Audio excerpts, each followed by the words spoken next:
A South Dakota man has been watching with great concern the political power struggle unfolding in his homeland. The battle for leadership in Venezuela has countries around the globe, including the United States, choosing sides. But the crisis in Venezuela is much more personal for a Sioux Falls musician, as Perry Groten finds out in tonight's Eye on KELOLAND. For William Cedeno, music is an international language that transcends borders. I don't remember a time when music wasn't just all I think and talk about all day. Cedeno learned to play the flute as a boy in Venezuela. He moved to the United States as a teenager to further his musical studies. Now he's the principal flutist with the South Dakota Symphony Orchestra. I get up in the morning and I'm constantly thinking about music. I practice, I do whatever I have to do, I go to rehearsals, I go to concerts. But the political unrest in Venezuela has struck a sour note with Cedeno. Venezuelans have been upset over food and medicine shortages, along with ongoing power outages and skyrocketing inflation. Tensions reached a boiling point earlier this year when opposition leader Juan Guaido declared himself acting president.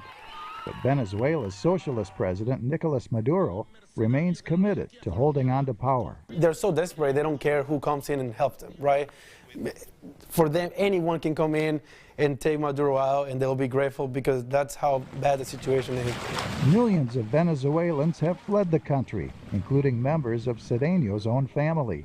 He still has an uncle living in Caracas. It's not only like, oh, they can't eat, but it's like, oh, I can't feed my family, I can't work, I can't go anywhere because the streets are not safe. The United States is supporting Guaido. President Trump called the movement to oust Maduro a righteous struggle for freedom.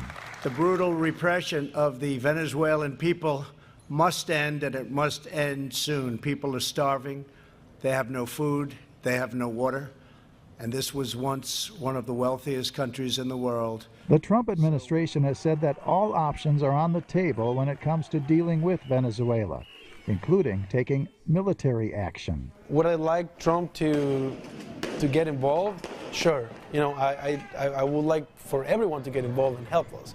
I don't know. I don't know if he will be doing everything the way we wanted to, and I think that will be the biggest issue. Like, what kind of involvement are we talking about? We don't want him to just go in and wipe out the entire country.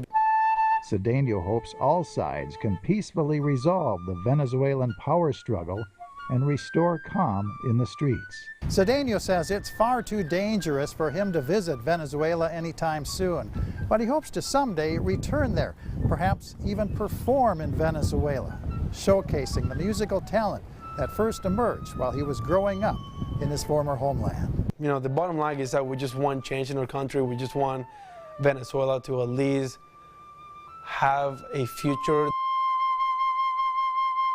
With Eye on KELOLAND, I'm Perry Groten. Plans to visit his family members who are now living in Chile. Next week, he'll be performing in a recital at Augustana University. We have ticket information about that concert on this story at KELOLAND.com.